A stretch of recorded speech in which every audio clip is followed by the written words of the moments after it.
Welcome to Cafe Stories. I'm Alfie, your host for today's mystery. I'd love to know where in the world you are tuning in from today. Let me know in the comments. Today's mystery, The Legend of the Judas Tree, a new Hercule Poirot adventure where a philanthropist is found hanging from an ancient tree with a silver coin in his throat. Grab a coffee, stay curious, and let's get started. Hercule Poirot and the Legend of the Judas Tree. Chapter 1. An Invitation to Suffolk. It was in the late spring of 1934 that I found myself once again in England, having returned from my ranch in Argentina for what I had intended to be a brief visit. The weather was unseasonably warm, with the kind of heavy, oppressive air that promises a thunderstorm before nightfall. The London streets seemed to shimmer with heat, and even the most energetic pedestrians moved with a certain lethargy. I had been in London scarcely a week when I received a telegram from my old friend, Hercule Poirot. Hastings, join me Suffolk weekend. Interesting botanical specimen. Bring tweeds. Poirot. I confess I was both intrigued and somewhat amused. Poirot's interest in flora had never struck me as particularly pronounced, and the mention of botanical specimens seemed oddly out of character for my fastidious friend. Nevertheless, I found myself the following afternoon on a train bound for Suffolk, watching the pleasant countryside roll past my window as I pondered what could possibly have drawn Poirot away from his comfortable London flat. The station at Little Thornfield was a small, rural affair with only a single porter who appeared to be dozing in the afternoon heat. I was preparing to seek transportation to my destination when I spotted a gleaming Rolls-Royce waiting nearby, its chauffeur standing at attention. "Captain Hastings?" he inquired politely. Upon my confirmation, he added, "Mr. Montague sent me to collect you and Mr. Poirot. The Belgian gentleman arrived earlier this morning." The drive to Thornfield Hall was pleasant enough, though the gathering clouds on the horizon suggested the weather would soon turn. The chauffeur, a taciturn fellow named Briggs, offered little conversation beyond informing me that Sir Richard Montague was hosting several guests for the weekend. "A regular occurrence, is it?" I inquired, attempting to draw him out. "No, sir. First time in many years. Sir Richard's not one for society these days. Keeps to himself mostly except for his charitable work," replied Briggs, his eyes never leaving the road. "Bit odd, this gathering, if you ask me." "Odd? In what way?" "Just unusual characters, sir. The nun, for instance, and that botanist lady poking about the grounds for weeks now." We passed through impressive wrought-iron gates and proceeded up a long gravel drive lined with ancient oaks. Thornfield Hall itself was an imposing Jacobean mansion built of weathered red brick with numerous gables and tall chimneys. It had an air of faded grandeur about it, suggesting a family whose fortunes, while still substantial, had perhaps seen better days. As the car rounded the final bend, I was struck by an unusual sight. To one side of the expansive lawn stood a massive tree unlike any I had seen before. It towered over the landscape, its thick trunk gnarled and twisted, its branches spreading outward like great arms, ready to embrace, or perhaps to strangle. Even in the gathering gloom, there was something distinctly sinister about its appearance. "Impressive specimen, isn't it?" remarked Briggs, noting my interest. "That's the Judas tree, sir. Been here longer than the house, they say." "A Judas tree? I don't believe I'm familiar with the species." "Neither was I until I came to work here. Foreign tree it is. Sir Richard's great-grandfather brought it back from his travels. The botanist lady's been studying it for weeks now. Something about its sap being poisonous, I heard." We pulled up to the entrance, where a butler awaited. As I alighted, the first distant rumble of thunder could be heard across the fields. The butler, introducing himself as Perkins, led me into a spacious entrance hall adorned with portraits of stern-faced ancestors and hunting trophies. Mr. Poirot is in the library with Sir Richard and the other guests, sir, if you'll follow me. I trust Poirot is comfortable? I asked as we walked. Oh, quite, sir, replied Perkins with the faintest suggestion of a smile. We've ensured his room has all the modern conveniences he requires. Sir Richard was most specific about the arrangements. As we proceeded down a corridor, I heard the familiar voice of my friend, punctuated by his distinctive laugh. Perkins opened a heavy oak door, and there was Poirot, immaculate as always in a perfectly tailored suit, his moustache waxed to impeccable points. "Ah, mon ami Hastings!" he exclaimed, rising to greet me. "You have arrived at last. Come, you must meet our host and his fascinating guests." Sir Richard Montague was a tall, spare man in his 60s, with a shock of white hair and piercing blue eyes. He greeted me cordially, if somewhat distractedly, before introducing the others. My ward, James Harrington, he indicated a handsome young man of about 30, with a lazy smile and carefully casual demeanour. "Delighted," said Harrington, without appearing particularly so. He had the confident air of a man accustomed to wealth, though his eyes were watchful. "Dr. Eleanor Vaughan, our botanist," Sir Richard continued, gesturing toward a serious-looking woman with intelligent eyes and prematurely grey hair pinned severely back. "Captain Hastings," she acknowledged with a brief nod. "Mr. Poirot has mentioned you. I understand you have an interest in native Argentinian flora." "I'm afraid Poirot exaggerates my expertise," I admitted, wondering what else my friend had been saying about me. "Sister Mary Agnes, who is doing remarkable work with our charitable foundation." The nun, perhaps in her 40s, had a serene face and quiet dignity, though I noticed a certain sharpness in her gaze as she assessed me. "A pleasure, Captain," she said softly. "Any friend of Mr. Poirot's is welcome here. And finally, my physician, Dr. Maxwell." The doctor was a ruddy-faced, jovial sort with a firm handshake and friendly manner. "Good to have another sensible Englishman about the place," he said, with a wink. Poirot, who had been observing these introductions with his characteristic attention to detail, now stepped forward. "Hastings, Sir Richard has most generously invited us to stay for the weekend. He has a most interesting botanical specimen on his estate, the magnificent tree you undoubtedly observed upon your arrival." "Yes, the chauffeur called it a Judas Tree," I replied. A curious silence fell over the room.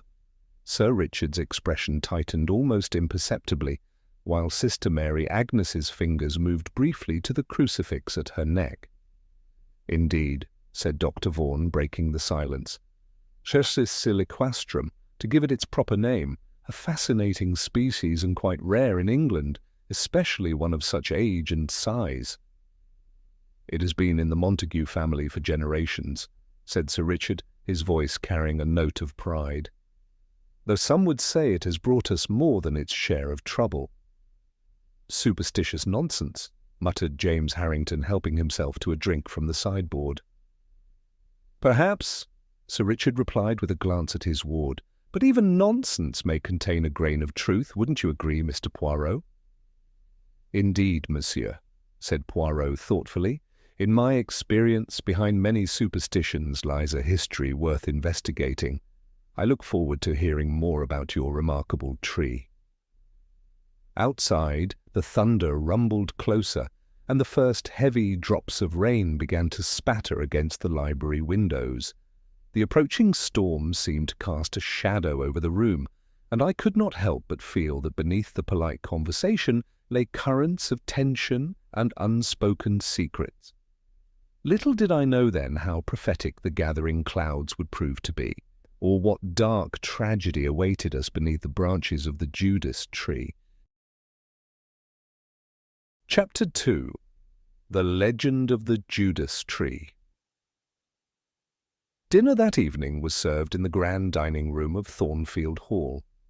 The table, polished to a gleaming finish, was set with heavy silver and fine china that spoke of generations of wealth.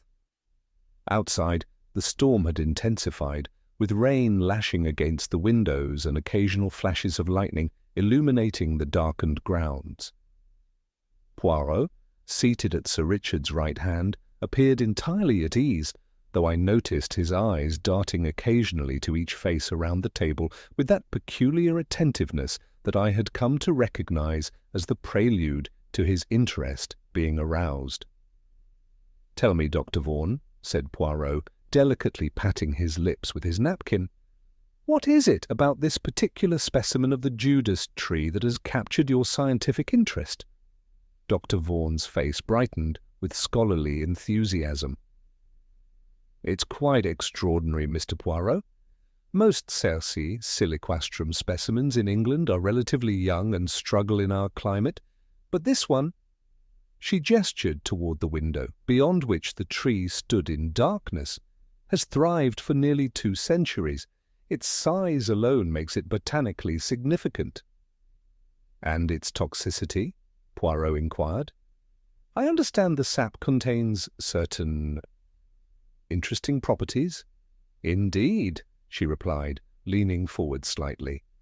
"The sap contains compounds similar to those found in certain toxic mushrooms, cyclopeptides that can cause liver damage if ingested, not immediately fatal, but potentially lethal over time. I'm studying whether the concentration in this particular specimen might be affected by its abnormal age and growth conditions." James Harrington gave a short laugh. "Always the poison with you scientists, isn't it? One might wonder about your intentions, Doctor." Dr. Vaughan stiffened. "My research is purely academic, Mr. Harrington." Of course," he replied with a dismissive wave, "just as my guardian's interest in the tree is purely sentimental." Sir Richard's face darkened momentarily. "The tree has been in my family for generations, James. It is more than mere sentiment." "Oh?" I inquired, sensing an opportunity to learn more. "Is there a particular history attached to it?" Sister Mary Agnes, who had been silent throughout most of the meal, set down her water glass with unexpected force. The small sound seemed magnified in the momentary lull of conversation. "I apologize," she said softly, not meeting anyone's eyes. "The storm has made me nervous." "Not at all, sister," said Sir Richard kindly. "In fact, the tree does have a rather dramatic history which might explain your discomfort. Local superstition has long held that the Judas tree serves as a sort of moral arbiter." "How fascinating," said Poirot, his eyes brightening. "Please, continue, monsieur." Sir Richard leaned back in his chair. "According to family legend, my great-grandfather brought the sapling back from his travels in the Mediterranean. The local name for it translated roughly as the traitor's tree, or judgment tree. It was said that those who betrayed their loved ones would meet their end beneath its branches." "Charming," murmured James with undisguised sarcasm. "There have been several incidents over the years," Sir Richard continued, ignoring his ward's comment. "In the late 1800s, a steward who had been embezzling funds was found hanging from one of its branches. Some 20 years later, a distant cousin who had swindled his business partner suffered the same fate." "Suicides, surely," said Dr. Maxwell, helping himself to more wine, people choosing a dramatic end to match their crimes. "Perhaps," said Sir Richard, "but in both cases there were unusual circumstances. The steward's pockets were found filled with the very coins he had stolen. The cousin had a business contract stuffed into his mouth.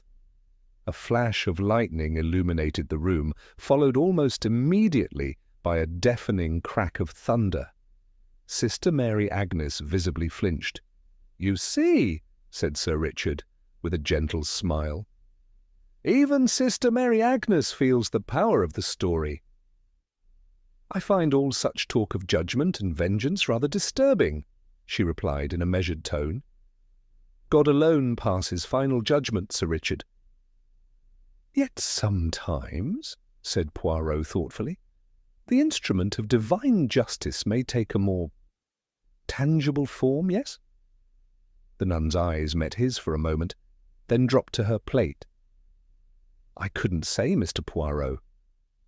"Well, I think it's all ridiculous," declared James Harrington. "Trees don't judge people. People judge people, and usually quite harshly." He directed a pointed look at Sir Richard. "Speaking of judgment," Sir Richard said, seemingly unperturbed by his ward's attitude, "I've asked you all here this weekend because I have an important announcement to make tomorrow, something that will affect the future of the Montague Charitable Trust, and indirectly each of you." This pronouncement was met with varying reactions: curiosity from Dr. Vaughan, alert interest from Sister Mary Agnes, and a tightening of the lips from James Harrington. "May we inquire as to the nature of this announcement, Sir Richard?" asked Poirot. "All in good time, Mr. Poirot. Tomorrow after breakfast, I think. I have some documents to finalize tonight." The conversation turned to more general topics as the meal progressed, but I could not help noticing a new tension in the air. James drank more heavily than before, while Sister Mary Agnes seemed lost in thought, her food largely untouched. Dr. Vaughan kept glancing at Sir Richard with an expression I could not quite decipher, and Dr. Maxwell maintained a jovial facade that nonetheless seemed somewhat forced. After dinner, the party retired to the drawing-room. I found myself standing near a window, with Poirot, watching the rain streak down the glass. "What do you make of our host's mysterious announcement, Poirot?" I asked quietly. "It has caused a certain disturbance in the equilibrium, has it not?" he replied, carefully adjusting his bow tie in the reflection of the window. "Observe how young Mr. Harrington paces like the caged lion. And the good sister, she fingers her rosary beads, yet appears to say no prayers." "Do you think Sir Richard's announcement concerns his will?" I ventured. "Perhaps, mon ami. Or perhaps something of even greater significance." Poirot's eyes narrowed as he watched the reflection of the room behind us. "The doctor, he studies Sir Richard most carefully, you notice? And Dr. Vaughan, she has taken 3 trips to examine the bookshelves, yet has selected no book." Thunder crashed again, closer this time, and the lights flickered momentarily. Through the rain-streaked glass I caught a glimpse of the Judas Tree, illuminated briefly by lightning, its twisted branches seeming to writhe against the stormy sky like the arms of a tormented soul. "A most unusual tree, is it not, Hastings?" murmured Poirot. "One feels almost that it watches the house, waiting." The Greeks, they had a word, nemesis, the spirit of divine retribution against those who show hubris. Perhaps this tree, it is the nemesis of the Montague family. I shivered involuntarily, though the room was warm. At that moment I could not have explained why Poirot's fanciful words disturbed me so, nor why the silhouette of that ancient tree filled me with such unease. It was only later, in the awful light of subsequent events, that I would recall his words and wonder if, in his peculiar way, my friend had sensed the tragedy that awaited us with the coming dawn. Chapter 3. A Body Among the Branches. I was awakened in the early hours of the morning by a tremendous crash of thunder that seemed to shake the very foundations of Thornfield Hall. For a moment I lay disoriented in the unfamiliar bedroom, listening to the fury of the storm outside.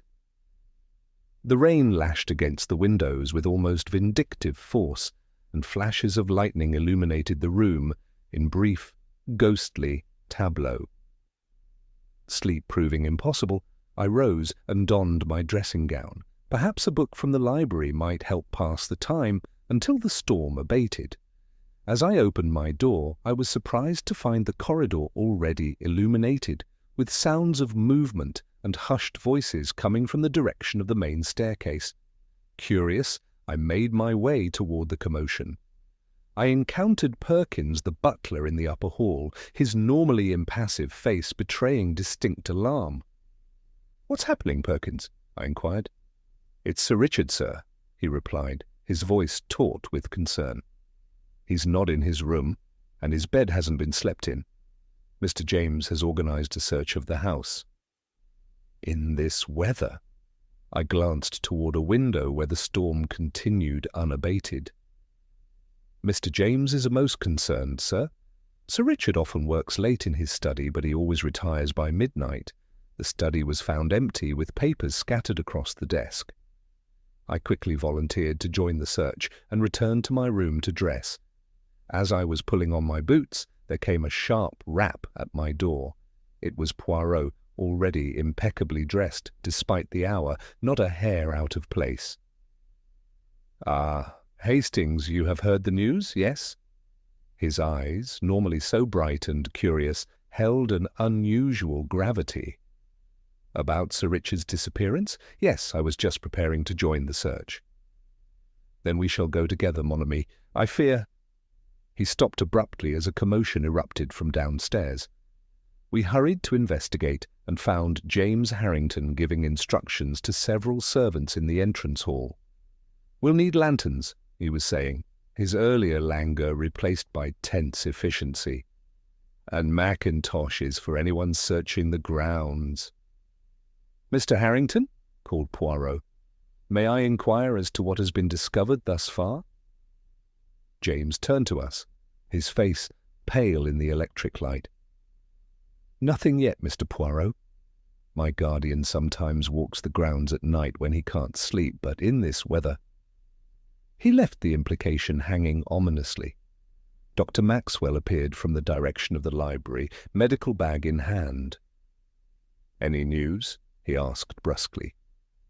"We're organizing search parties now," James replied. "Dr. Vaughan is checking the outbuildings and Sister Mary Agnes is searching the east wing." A particularly violent gust of wind rattled the windows, and for a moment the lights flickered ominously. In that instant a figure appeared in the doorway. Dr. Vaughan, drenched to the skin, her face a mask of shock. "The Judas Tree," she gasped, water dripping from her sodden clothing onto the polished floor. "You must come quickly." The journey across the storm-lashed grounds remains in my memory as a nightmare tableau of driving rain, treacherous footing, and the desperate bobbing of lantern light. James led the way with Dr. Maxwell, Poirot, and myself following close behind. Dr. Vaughan had remained at the house to change her wet clothes and inform Sister Mary Agnes of the development. As we approached the massive silhouette of the Judas Tree, another flash of lightning revealed the grotesque scene. A figure hung from one of the lower branches, twisting slightly in the wind, the sodden clothing plastered against the body. "Good God!" whispered James, the lantern in his hand wavering. Dr. Maxwell pushed forward, his professional instincts taking over. "Get him down quickly," he commanded, setting his bag on the wet ground and opening it. With some difficulty, James and I managed to lift the body high enough to release the tension on the rope, while Maxwell cut through the thick cord with a pocket knife. We lowered the body gently to the ground, but even before Maxwell bent to examine him, I knew Sir Richard Montague was beyond help. His face, illuminated by the uncertain light of the lantern, was discoloured and contorted, the eyes bulging horribly. "He's been dead for several hours," confirmed Maxwell, his fingers on the victim's wrist, "probably since shortly after we all retired." Poirot, who had been examining the scene with methodical care, suddenly knelt beside the body. "What is this?" he murmured, gently probing at Sir Richard's mouth with a handkerchief-covered finger. With delicate precision, he extracted a small, round object. Lightning flashed again, and in its brief illumination, I saw a silver coin resting on Poirot's handkerchief.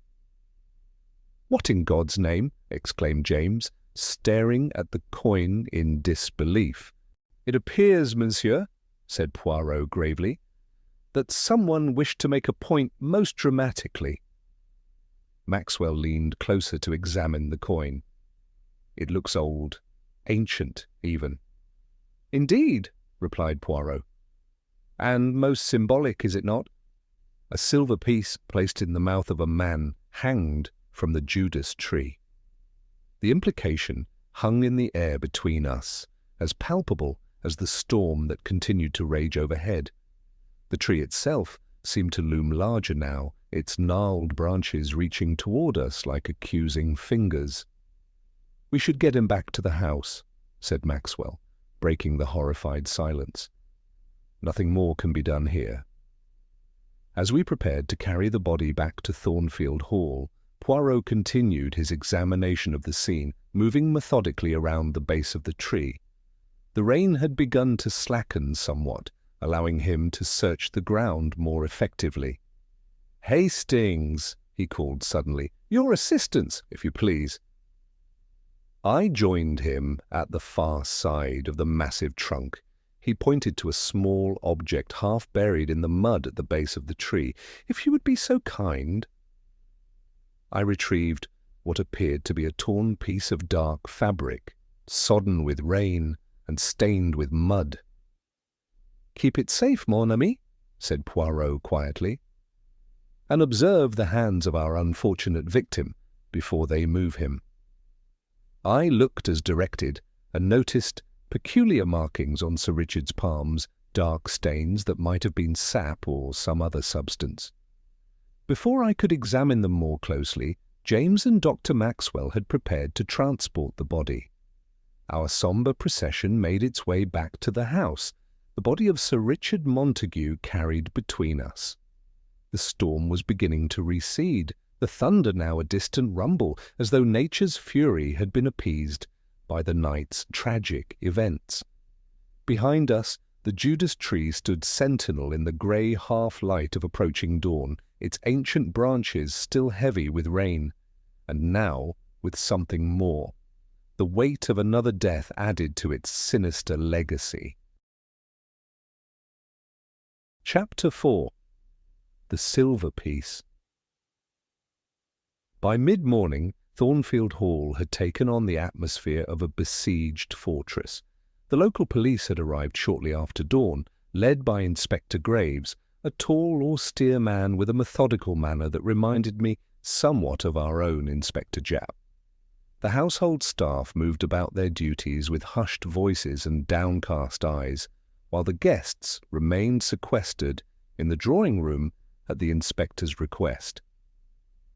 "I don't see why we're being treated as suspects," complained James Harrington, pacing restlessly near the fireplace. "It's clearly suicide. My guardian was under considerable strain recently." Dr. Maxwell, seated in an armchair with a cup of untouched tea before him, shook his head.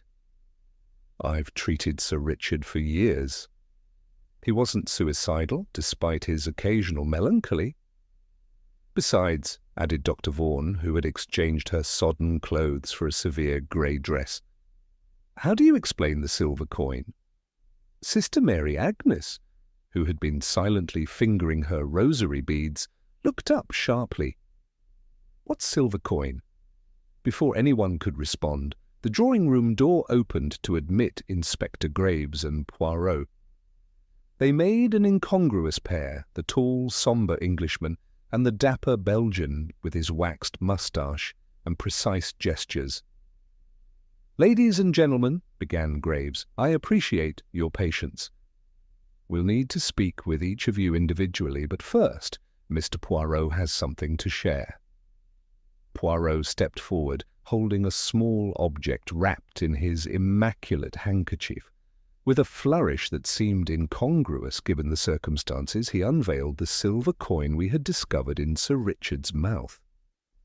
"This," he announced, "is what is commonly known as a Judas piece." "A what?" asked James, stepping closer to examine it. "A replica of the 30 pieces of silver paid to Judas Iscariot for his betrayal," explained Poirot. "This particular specimen appears to be a 19th-century reproduction, not an actual ancient coin."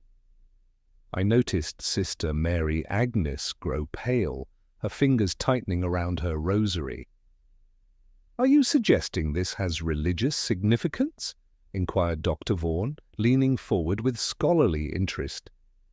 "Perhaps," replied Poirot non-committally. "Or perhaps it references the name of the tree itself. The Judas Tree, Quercus silicastrum, is so called because, according to legend, it is the type of tree from which Judas Iscariot hanged himself after his betrayal."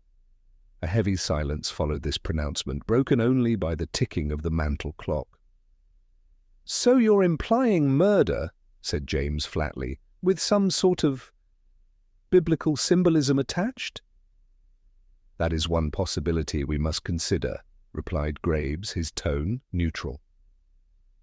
"Mr. Harrington, perhaps we could begin with you? If you'd accompany me to the library." After James and the inspector departed, Poirot turned to me. "Hastings, perhaps you would be so good as to show me Sir Richard's study? I understand it was found in some disarray." The study, located in the east wing, was indeed in a state of disorder unusual for a man reputed to be as methodical as Sir Richard. Papers lay scattered across the desk, a chair was overturned, and a glass had been knocked onto the carpet, leaving a dark stain. "Signs of a struggle, Poirot?" I suggested. "Perhaps, mon ami, or perhaps the staging of one." Poirot moved about the room with delicate precision, occasionally stooping to examine something more closely. "Observe the papers on the desk. They appear disordered, yet they remain largely on the desk surface. In a genuine struggle, would they not be more widely dispersed?" He carefully examined the contents of the desk drawers, then moved to a small wall safe that stood open and empty. "Most curious," he murmured. "Sir Richard was preparing to change his will, I believe." "How do you know that?" I asked, surprised. Poirot indicated several papers on the desk. "These are notes for his solicitor. See here, amendments to the Montague Trust, new provisions. But the actual will, it is missing." He continued his methodical examination, pausing before a collection of framed photographs on the mantelpiece. One in particular seemed to capture his attention, a faded image of a young woman standing beneath the Judas Tree, which appeared considerably smaller and younger in the photograph. "Late 19th century, I would estimate," said Poirot, studying the image. "Observe the fashion of the dress and see how the young lady's hand rests upon the tree trunk. Almost a gesture of possession, is it not?" Before I could comment, we were interrupted by the arrival of Dr. Vaughan. "Excuse me," she said, seeming slightly flustered to find us there. "I needed to collect my research notes. Sir Richard had been reviewing them." "By all means, Doctor," said Poirot graciously, stepping aside. "Your work on the Judas Tree's toxicity, it has been productive." "Quite," she replied, retrieving a leather-bound notebook from among the papers on the desk. "Though I haven't finished my analysis of the SAP samples." She hesitated, then added, "That's partly what makes this so strange." Sir Richard had recently become intensely interested in my findings. "Indeed?" Poirot's eyebrows rose slightly. "And what exactly was the nature of his interest?" Dr. Vaughan glanced down at her notebook. He wanted to know specifically about the effects of long-term, low-dose exposure to the tree's toxins. He mentioned something about historical accounts of illness in the household staff who worked near the tree. "Most interesting," murmured Poirot. "And the sap samples you collected, they are where?" "In my room. I have a small field laboratory set up there. With your permission, I should like to examine them later." After Dr. Vaughan departed with her notebook, Poirot continued his investigation of the study. He paid particular attention to a leather blotter on the desk, holding it at an angle to the light. "Hastings, your penknife, if you please." I handed him my pocket-knife, and with surgical precision He carefully scraped at the edge of the blotter, collecting a few granules of a dark, resinous substance in a small envelope he produced from his waistcoat pocket. "What do you make of it, Poirot?" I asked. "It is too early for conclusions, mon ami, but observe—" He pointed to the window, which offered a clear view of the Judas Tree in the distance. From here, Sir Richard could contemplate the tree at his leisure. One wonders what thoughts it inspired. Later that morning, I encountered James Harrington emerging from his interview with Inspector Graves. His face was flushed with anger, and he brushed past me without acknowledgement, making directly for the decanter of whisky on the sideboard in the drawing-room. "The inspector seems to think I murdered my guardian for his money," he said bitterly, pouring himself a generous measure, "as if I hadn't been perfectly content with my allowance and expectations all these years." "What makes him suspect you particularly?" I inquired, accepting the drink he grudgingly offered me. James gave a humourless laugh. "Apparently Sir Richard was planning to change his will. The inspector seems to think I discovered this and acted to prevent it." He downed his drink in one swallow. "What he doesn't understand is that I already knew about the changes. Richard told me himself last week." "And these changes would have affected you adversely?" A shadow crossed James's face. "That's the irony. He was increasing my share, not reducing it, though with additional stipulations." He poured himself another drink, his hand not entirely steady. "But try telling that to a police inspector who's already decided you're guilty." As I left James to his brooding, I passed Sister Mary Agnes in the corridor, her head bowed in what appeared to be prayer. She looked up as I approached, and I was struck by the intensity in her eyes, not grief exactly, but something deeper and more complex. "A terrible business, isn't it?" I offered sympathetically. "Justice takes many forms, Captain Hastings," she replied quietly. "Sometimes it arrives unexpectedly." With that cryptic remark she continued on her way, leaving me to wonder at her meaning. Outside, the Judas Tree stood stark against the clearing sky, its branches no longer dripping with rain, but still bearing the invisible weight of Sir Richard's death, and perhaps other secrets yet to be revealed. Chapter 5. Secrets Beneath the Root. The following day dawned bright and clear, as though the storm had washed away all evidence of the previous night's tragedy. Inspector Graves had established himself in the library, conducting interviews with the household staff, while the rest of us were left to our own devices, though with strict instructions not to leave the premises. Shortly after breakfast, Poirot approached me with an air of purpose. "Come, Hastings," he said, adjusting his hat to a precise angle. "We shall make a little expedition to the village." "Is that wise?" I asked, glancing toward the library where Inspector Graves was ensconced. The inspector seemed rather emphatic about no one leaving. Poirot's moustache twitched slightly. "I have informed the good inspector of our intentions.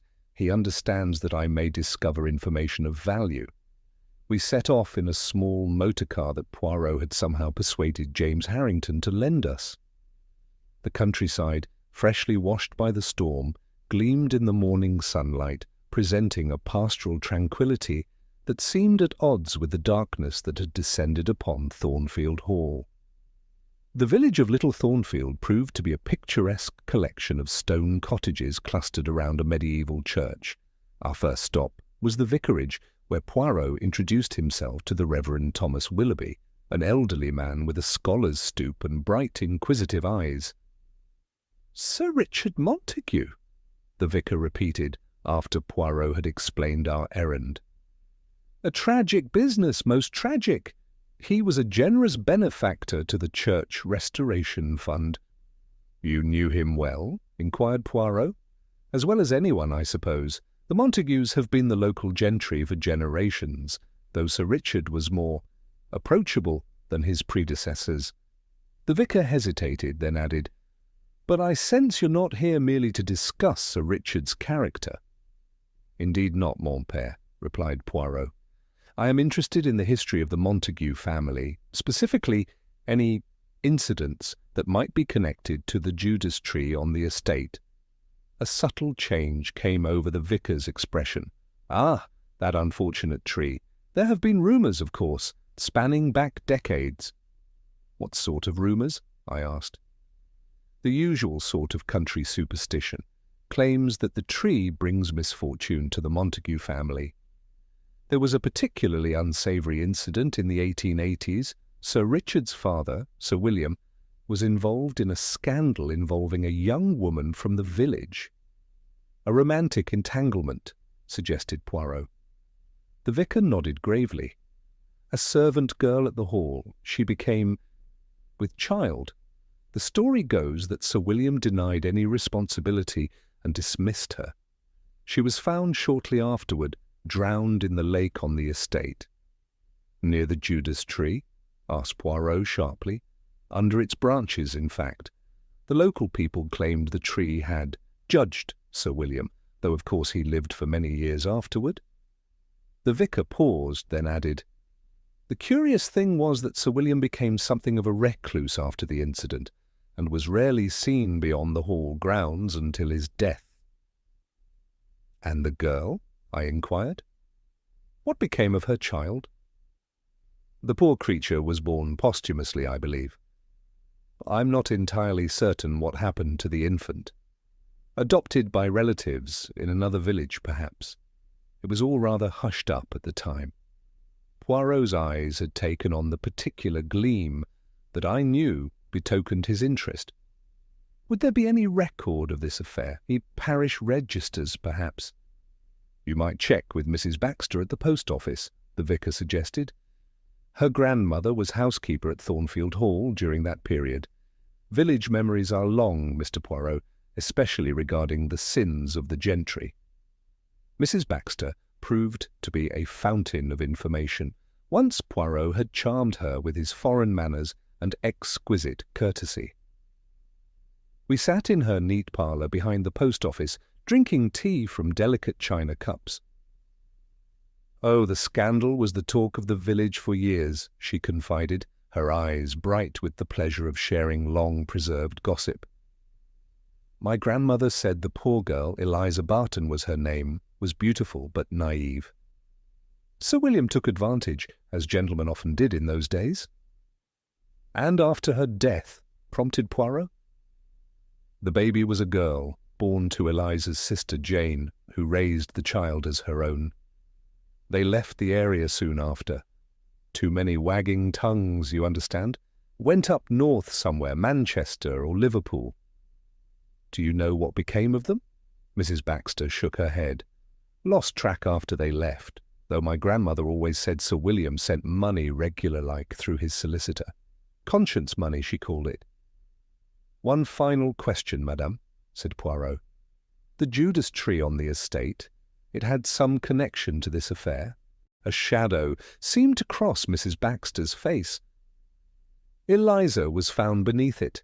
Some said she hanged herself from its branches before falling into the lake, but the coroner ruled it a simple drowning. After that, people began saying the tree would bring judgment on the Montagues some day. Superstitious nonsense, of course, she added hastily. But when Sir William's steward was found hanging from the same tree years later, well. We returned to Thornfield Hall in the early afternoon. Poirot unusually silent during the drive, his forehead furrowed in thought. As we approached the house, we observed Dr. Vaughan near the Judas Tree, collecting samples from its trunk with scientific precision. "Still pursuing your research, Doctor?" called Poirot as we drew near. She straightened, looking momentarily startled. "Yes. Scientific inquiry doesn't stop for tragedy, Mr. Poirot. In fact, given recent events, my analysis of the tree's toxicity has taken on new urgency." "You suspect the sap might have played a role in Sir Richard's death?" I inquired. "I couldn't say definitively without further tests," she replied cautiously. But Sir Richard had been displaying certain symptoms consistent with cyclopeptide poisoning, digestive disturbances, occasional disorientation. Symptoms that Dr. Maxwell was treating, suggested Poirot. A guarded look came into her eyes. You'd have to ask Dr. Maxwell about that. Doctor-patient confidentiality, you understand? As we continued toward the house, we passed the small chapel where Sister Mary Agnes knelt in prayer, her head bowed, lips moving silently. She seemed oblivious to our presence, lost in her devotions. A most pious lady, observed Poirot quietly. Upon entering the house, we encountered James Harrington in the hall, concluding what appeared to be a heated telephone conversation. "I don't care what they're saying," he was saying tersely. "Keep them away from—" He broke off abruptly upon noticing us, his face flushing slightly. "I'll call you back," he said into the receiver before hanging up with more force than necessary. "Problems, Mr. Harrington?" inquired Poirot mildly. "Nothing I can't handle," he replied curtly. "Newspaper vultures trying to get the story, as if my guardian's death were public entertainment." After James had departed, Poirot made his way to Sir Richard's study, where he began a methodical examination of the desk drawers.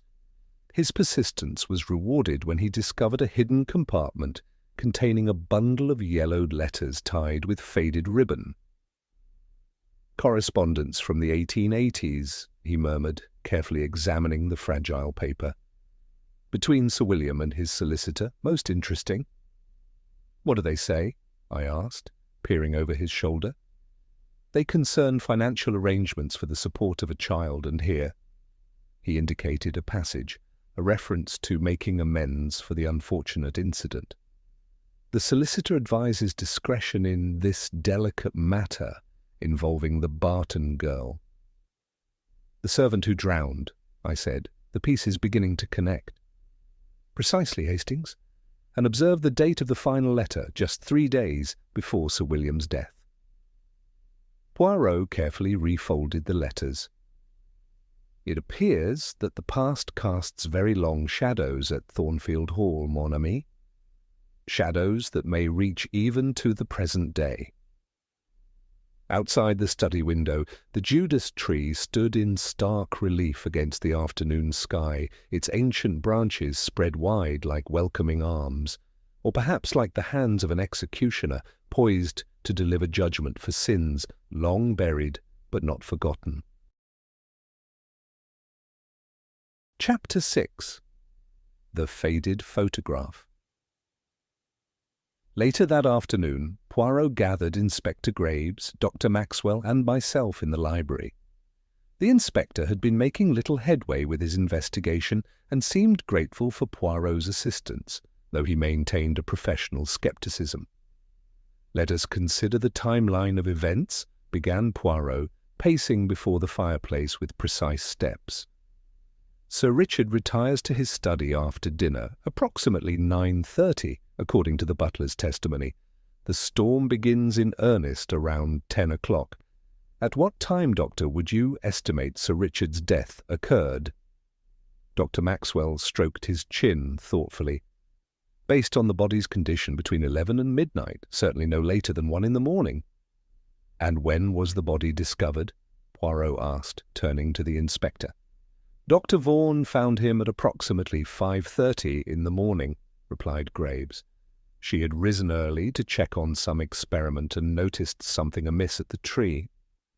"So," said Poirot, "we have a window of several hours during which the murder, or suicide, if you prefer, took place. Now let us consider the movements of each person in the house during this critical period." What followed was a meticulous reconstruction of the previous night's events. James Harrington claimed to have retired immediately after dinner, a fact corroborated by his valet. Dr. Vaughan had been in her room, working on her research notes until quite late. Dr. Maxwell had read in the drawing-room until around 11, then gone to bed. Sister Mary Agnes had been in the chapel, engaged in evening prayers, and later in her room. "The difficulty," observed Inspector Graves, is that anyone could have slipped out during the storm. The thunder would have masked any sounds of movement." "Precisely," agreed Poirot. "And there is the matter of the hanging itself. To suspend a grown man from that branch would require considerable strength, yes? Yet the rope shows evidence of a clever pulley system." "Meaning?" prompted the inspector. "Meaning, Inspector, that our killer may have used ingenuity rather than brute force. A person of modest physical strength could have accomplished it with the right preparation." I recalled the branch from which Sir Richard had been suspended, thick and sturdy, yet low enough that a person of average height could reach it with minimal difficulty. "There is also," continued Poirot, "the curious fact of Sir Richard's hands. They bore traces of the tree's sap, suggesting he had touched the trunk shortly before his death." "He could have been trying to save himself, grabbing at the tree while being hanged," suggested Graves. "Perhaps," said Poirot, though his tone suggested he thought otherwise. "And then there is the silver coin, a detail too symbolic to be coincidental."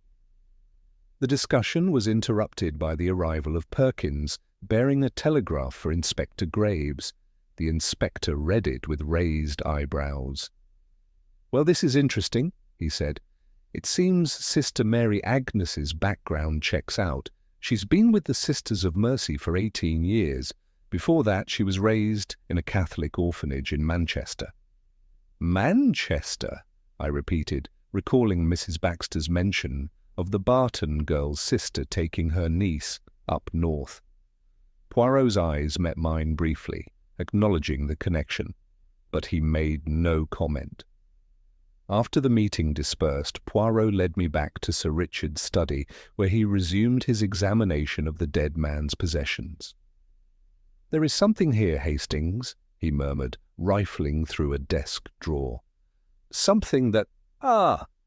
He withdrew a leather-bound photograph album, its pages yellowed with age. With careful fingers, he turned the brittle pages until he came to a particular image, the same faded photograph we had noticed earlier of the young woman standing beneath a much younger Judas tree. "Eliza Barton, I presume," I said, studying the pretty, solemn face of the girl in the outmoded dress. "Indeed," replied Poirot, "and observe, Hastings, this detail here." He pointed to the girl's ankle, visible beneath the hem of her dress. "Do you see it?"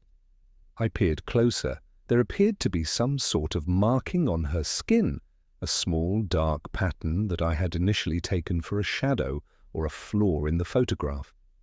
"A tattoo?" I suggested. "I believe so. And the design, it resembles a leaf, does it not? Perhaps the leaf of the very tree beneath which she stands." Before I could respond, we were interrupted by Dr. Maxwell, who entered with an apologetic cough. "Excuse me, gentlemen. I was looking for some of Sir Richard's medical records. He kept copies in his desk." "Of course, Doctor," said Poirot, stepping aside, but not before carefully returning the photograph album to its place. "Tell me, if you would, about Sir Richard's health in recent months." Dr. Maxwell hesitated, then shrugged. "I suppose there's no harm in discussing it now. He had been experiencing digestive disturbances, occasional disorientation, insomnia. I'd attributed it to stress and advancing age, prescribed some mild sedatives. Could these symptoms be consistent with poisoning, perhaps from the sap of the Judas tree?" The doctor looked startled. "I suppose it's possible. I hadn't considered. But surely, how would he have been exposed?" "That, Doctor, is the question," replied Poirot. "Now, if you'll excuse us." After Maxwell had gone, Poirot turned to me with an expression of deep concentration. "Hastings, I wish to examine Sister Mary Agnes's room." "Her room?" "But surely the inspector would never permit—" "The inspector need not know, mon ami. A brief inspection while the good sister is at her devotions in the chapel."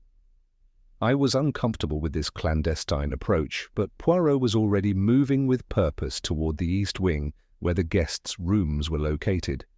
Sister Mary Agnes's chamber was austere, As one might expect from a nun, a narrow bed, a simple crucifix on the wall, a small desk with devotional books. Poirot moved swiftly and methodically, disturbing nothing but examining everything. On the bedside table lay a rosary of dark wooden beads which he studied with particular attention. "Most interesting," he murmured. "Observe the craftsmanship, Hastings. These beads are handmade, quite old. And the wood—" "From the Judas Tree," I ventured, catching his train of thought. "It would appear so. The distinctive grain is similar to the sample Dr. Vaughan showed me." His examination complete, we slipped out as quietly as we had entered. In the corridor, Poirot paused, his expression thoughtful. "There is a pattern emerging, Hastings, but it requires one more piece to become clear." That evening, as dusk fell, I observed Sister Mary Agnes walking alone in the garden near the Judas Tree. There was something in her posture, a tension, a watchfulness, that struck me as peculiar. When she believed herself unobserved, her serene demeanour seemed to slip, revealing a different woman beneath the habit. From my vantage point at the library window, I could see her circle the massive tree slowly, one hand trailing along its rough bark in what appeared almost a caress. Then, with a quick glance toward the house, she knelt at the base of the trunk, apparently searching for something among the gnarled roots. I reported this curious behaviour to Poirot later, who nodded as though it confirmed some private theory. "All becomes clearer, mon ami," he said. "Tomorrow, I think, we shall be ready to reveal the truth about Sir Richard's death, and about the long shadow cast by the Judas Tree through generations of the Montague family." Outside, the ancient tree loomed against the darkening sky, its twisted silhouette a reminder of how the past reaches into the present, and how old sins, like the tree's deep roots, remain hidden but alive beneath the surface of respectable lives. Chapter 7. 30 Pieces of Silver. The morning brought news that Inspector Graves had requested an arrest warrant for James Harrington. Poirot received this information with raised eyebrows as we took breakfast together in the small morning room.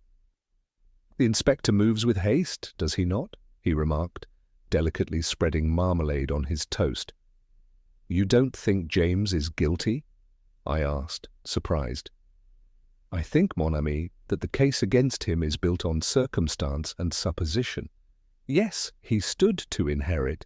Yes, there were tensions between him and his guardian. But murder?" Poirot shook his head. "There are too many elements that do not fit with Mr. Harrington's character or capabilities." "Such as?"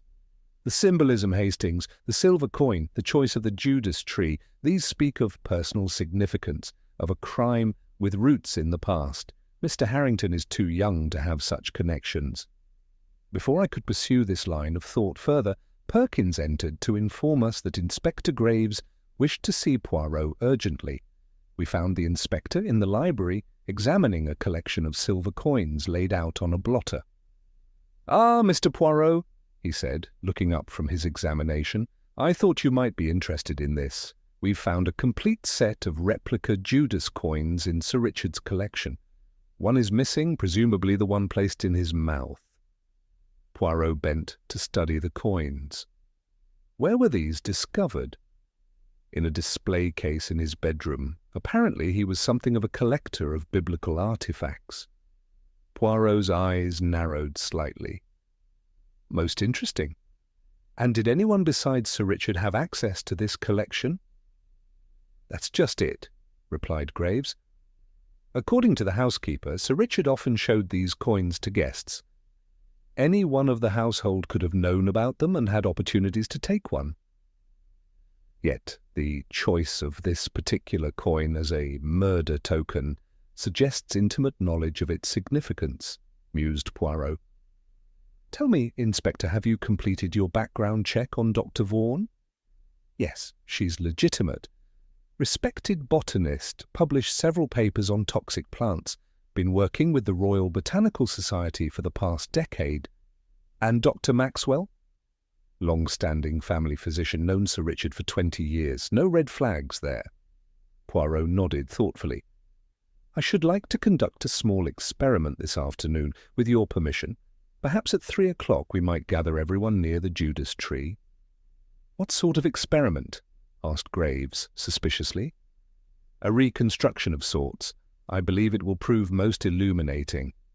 After some persuasion, the inspector agreed. When he had departed, Poirot turned to me with unusual gravity. Hastings, there is something I must verify before our gathering. I require your assistance with a delicate matter. Of course, Poirot. What do you need? A distraction, mon ami.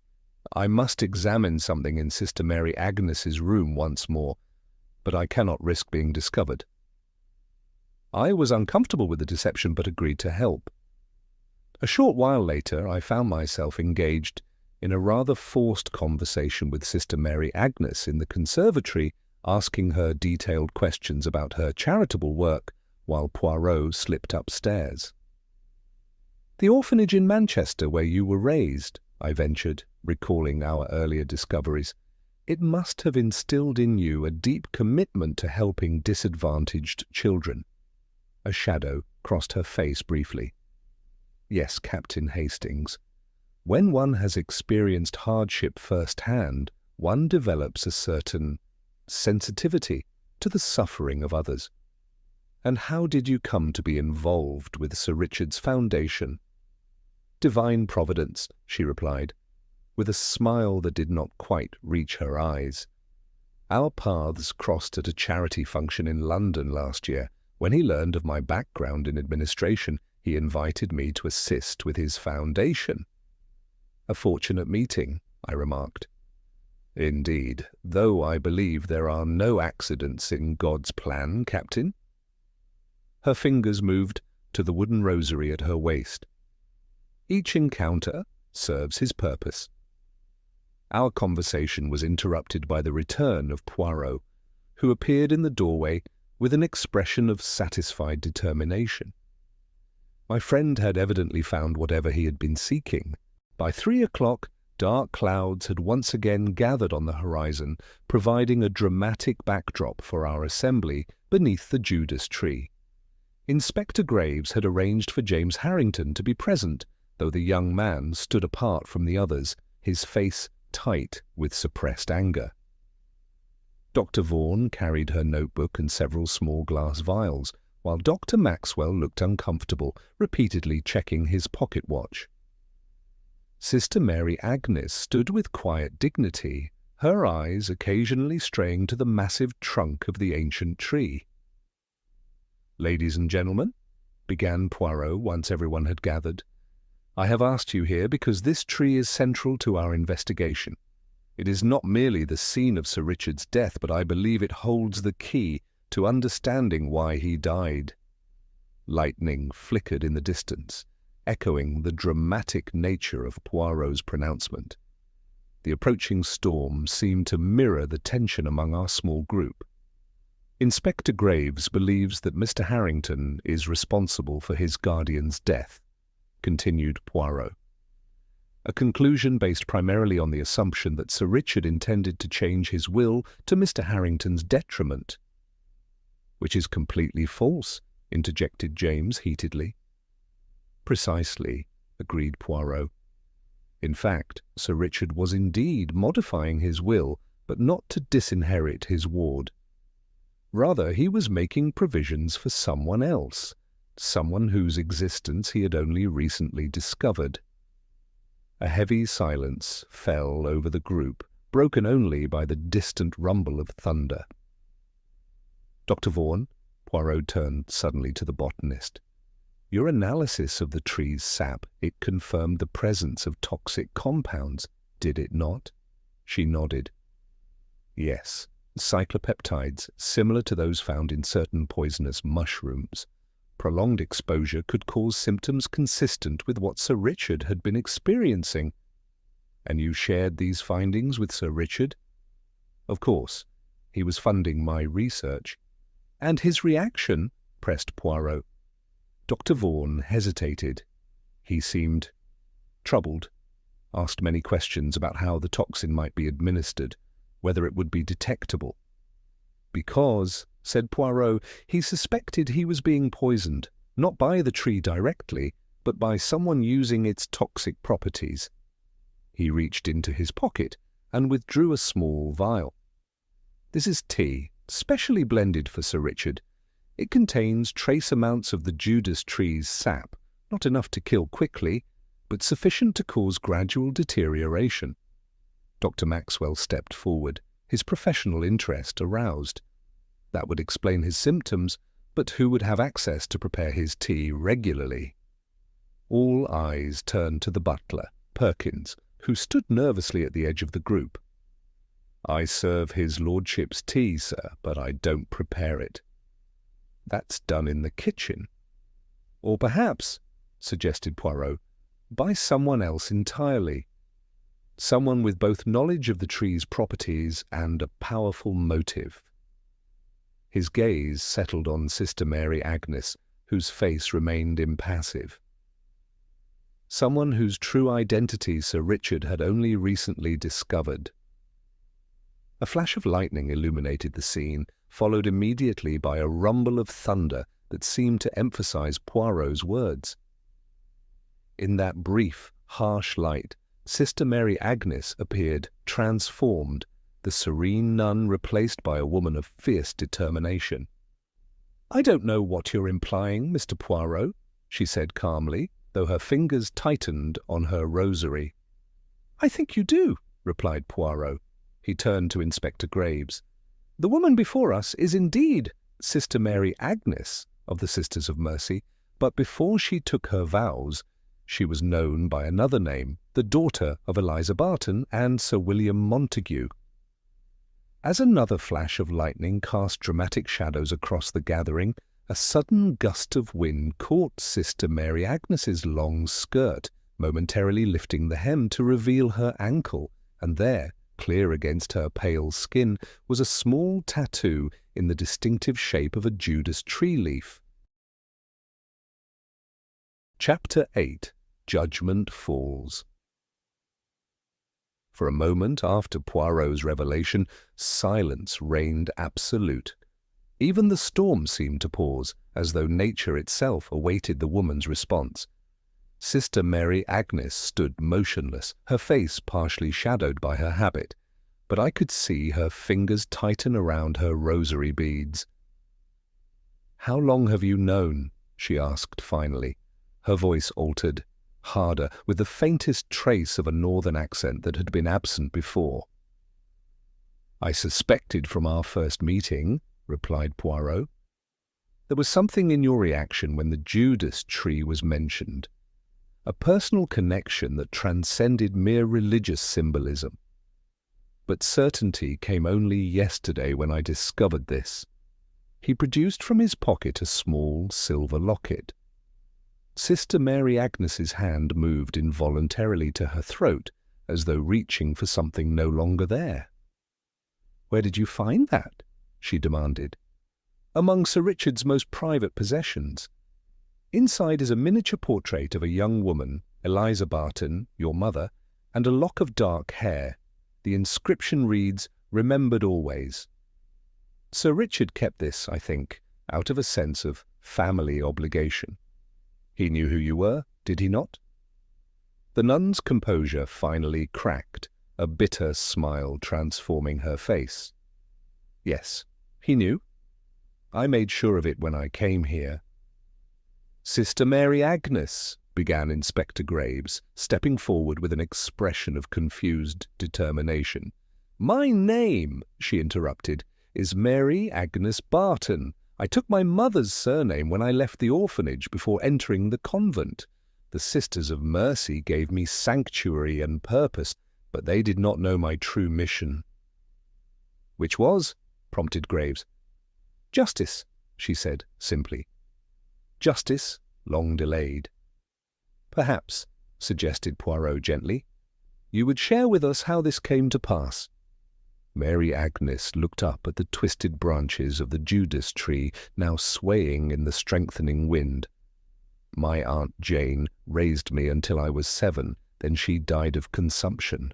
Her last act was to tell me the truth, that my father was not a deceased labourer, as I'd been told, but Sir William Montague, who had seduced and abandoned my mother. And your mother took her own life beneath this tree," added Poirot. "Not suicide, Mr. Poirot. Never that." Mary Agnes's voice rang with certainty.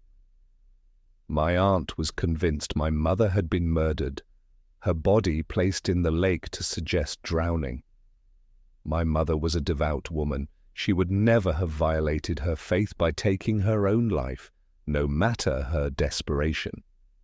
Yet you took religious vows yourself," I observed. "The perfect cover, Captain Hastings. Who would suspect a nun of harbouring thoughts of vengeance? And it gave me access to the great houses through charitable work. For years I searched for an opportunity to meet a Montague, to confront them with their family's crime." "And Sir Richard?" inquired Poirot. "He was not even born when your mother died. Why direct your vengeance against him?"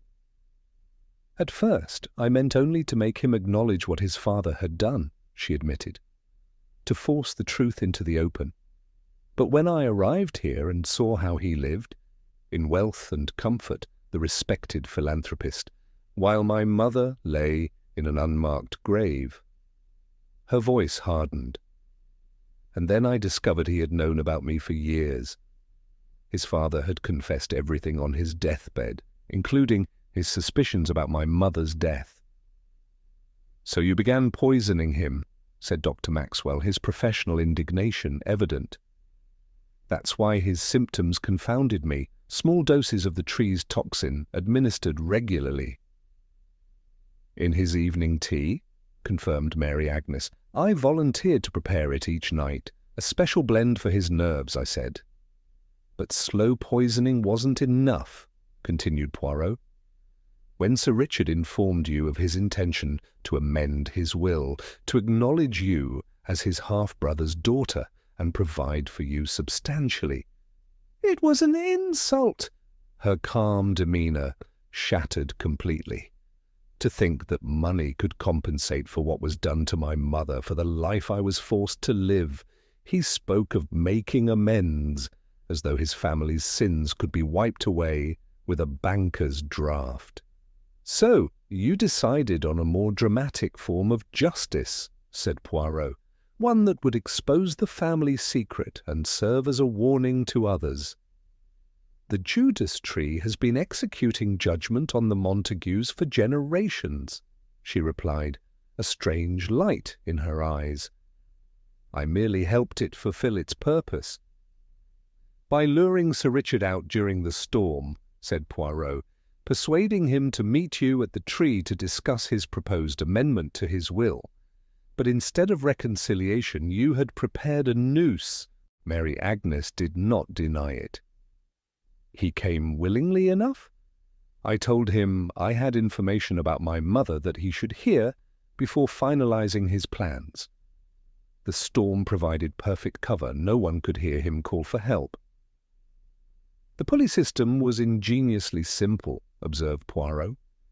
"And with Sir Richard already weakened by the poison, overpowering him would not have been difficult." "And the silver coin?" asked Inspector Graves. "Why place it in his mouth?" 30 pieces of silver, the price of betrayal," she answered. "My mother trusted Sir William, just as Judas once trusted his master. Both were betrayed, both died beneath the Judas tree. It seemed fitting."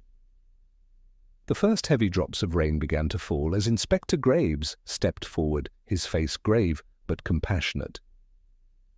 "Mary Agnes Barton, I must arrest you for the murder of Sir Richard Montague." She submitted without resistance, allowing him to take her arm.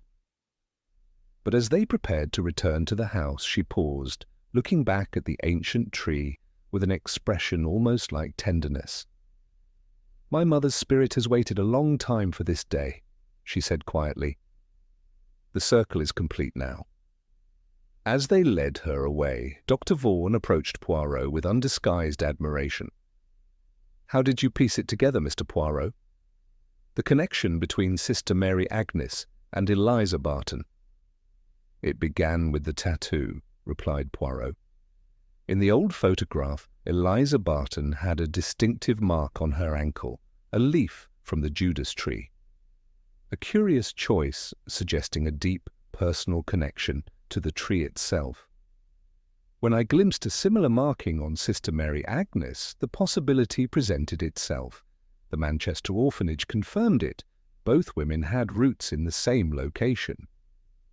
"But the final proof?" I inquired. "Came from Sir Richard's own papers, Hastings. He had been investigating his family history, corresponding with the orphanage where Mary Agnes was raised. He had discovered her true identity and was preparing to acknowledge her as his niece. Too late, alas, to prevent tragedy. As we returned to the house, a tremendous crack of lightning split the sky, striking the ancient Judas tree with an explosion of light and sound that made us all turn in alarm. The massive trunk, which had stood for nearly 2 centuries, split down the middle, its 2 halves crashing to the ground in a shower of splintered wood and torn foliage. "Mon Dieu," murmured Poirot, crossing himself instinctively. "It seems the tree's work is indeed finished." In the days that followed, as we prepared to depart Thornfield Hall, I found myself reflecting on the strange symmetry of the case. Mary Agnes Barton had been taken into custody, her confession simple and without remorse. James Harrington, exonerated of all suspicion, had immediately begun arrangements to sell the estate. "I could never live here now," he told us as we took our leave. "Too many shadows, too many secrets." On our journey back to London, Poirot sat silently for a long while, gazing out at the passing countryside. "What troubles you, Poirot?" I finally asked. "The case is solved. Justice will be served." "Justice, Hastings," he replied thoughtfully. "I wonder. The unfortunate Sir Richard paid the price for his father's sins. Mary Agnes Barton will pay the price for her vengeance. The cycle of retribution continues, does it not?" "You sound almost sympathetic to her," I observed with some surprise. "I cannot condone murder, mon ami, never that. But I understand the poison of hatred that can grow from seeds planted long ago. The roots of this crime extended deep into the past, just like those of the Judas tree itself." I thought of that ancient tree, now destroyed by lightning at the very moment justice had been served. Perhaps there was a certain cosmic symmetry to it all, a final closing of accounts that had remained unsettled for generations. As our train steamed toward London, leaving Suffolk and its secrets behind, I realized that of all Poirot's cases, this one had affected him most deeply. For in the end, the mystery of the Judas tree had revealed not just a murderer, but the long shadow that sin casts through time, and how even the most carefully buried secrets may one day rise to claim their judgment. Thanks for joining us for The Legend of the Judas Tree. Did you guess the killer before Poirot? If you liked this story, hit subscribe and share it with fellow mystery lovers. This is Alfie, signing off from Cafe Stories.